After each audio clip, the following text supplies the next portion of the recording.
This is Angie. And I'm Ryan. And we are Happy Healthy Vegan.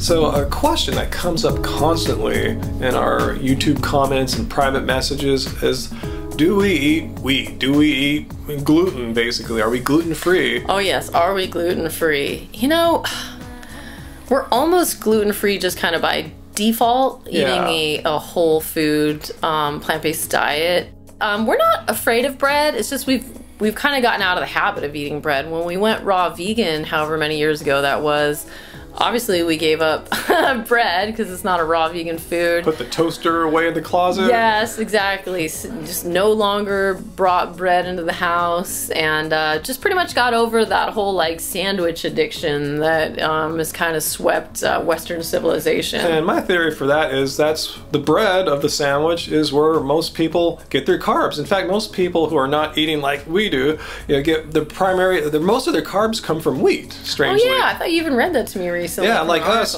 fruit and starches and the like. Yeah, corn. Yeah.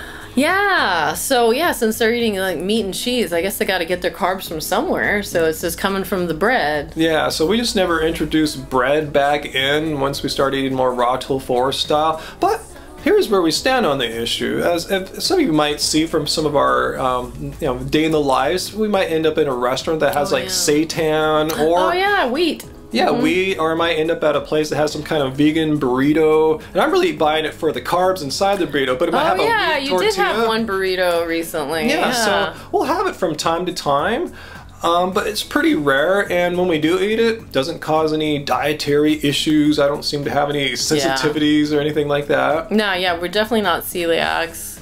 Yeah, it's just, I'd rather, eat a whole food when I can. That being said, if you watched our What We Ate in 2014 video, I showed, I think in 2 pictures, I had some really amazing homemade sourdough bread that my friend Arturo makes in a outdoor cob oven. Really good. Yeah, it's really exceptional, and so I will definitely make an exception to eat Arturo's sourdough bread when I'm lucky enough to get a slice of it. Yeah, on a waiting list. I think we've gotten it like twice ever. Yeah.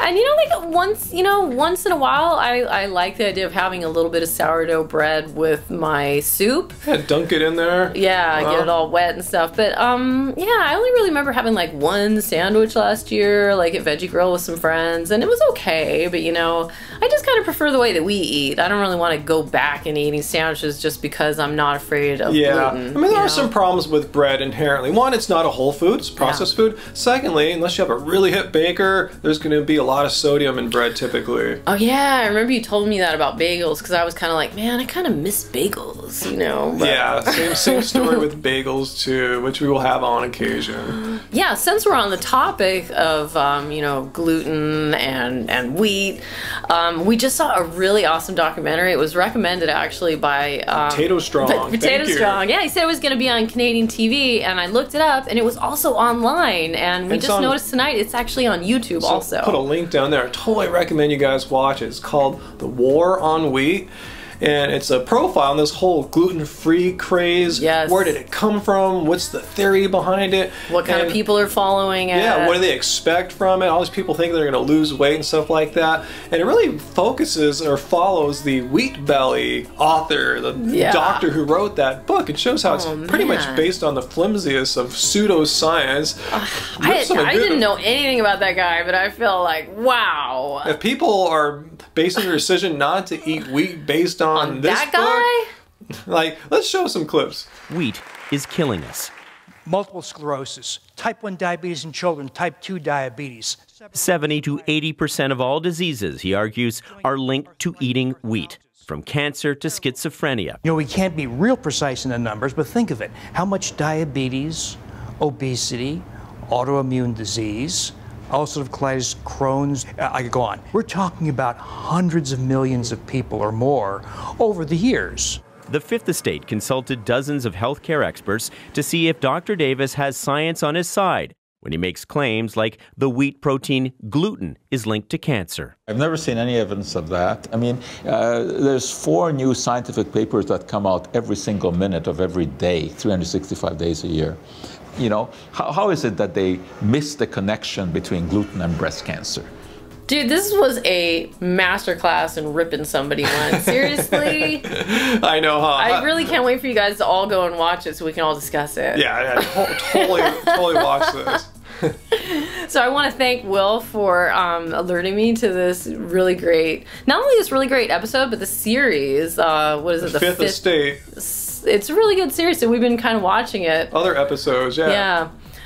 So definitely check that out. I guess you can let us know in the comments down below what your experience with bread or other gluten products are. Like the video if you're into it, share it with a friend, stay subscribed for more vegan conversation, information, and news from Ryan and me here at Happy Healthy Vegan. Just like this. And until next time, keep it carb, baby. Keep it carb.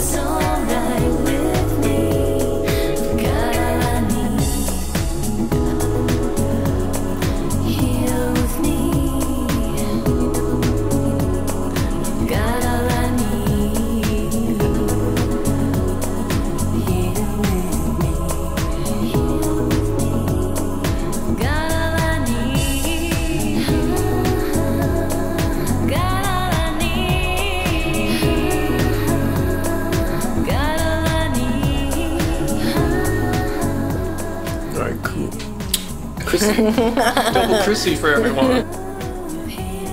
Single Chrissy. Oh, okay. All right.